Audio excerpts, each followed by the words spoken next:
Praise the lord. September 8వ తేదీ 2025. ఈరోజు దేవుని వాగ్దానము.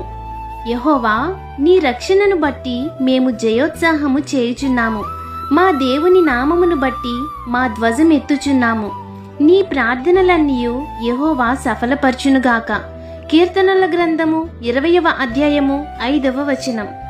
మన రక్షణకు కారణభూతుడు మన దేవుడే కనుక మనము భయపడకుండా ఆయనను నమ్ముకొని ఆయన యందు విశ్వాసముంచి, యెహోవాయే నా బలము, ఆయనే నా కీర్తనాస్పదము, ఆయనే నా రక్షణ ఆధారము అని మన రక్షణను గూర్చి విజయోత్సాహము చేయువారిగా మనముండాలి. ఆ రీతిగా మనమున్న ఎడల రక్షించిన దేవుడు మనకు సహాయపడుటలో ఆయన హస్తము కొరచకాదు. కాబట్టి ఈ దిన వాగ్దానం మీ జీవితంలో నెరవేరాలని కోరుకుంటూ దేవుని సువార్త పరిచర్యలో మీ సహోదరి. ఆమెన్. God bless you.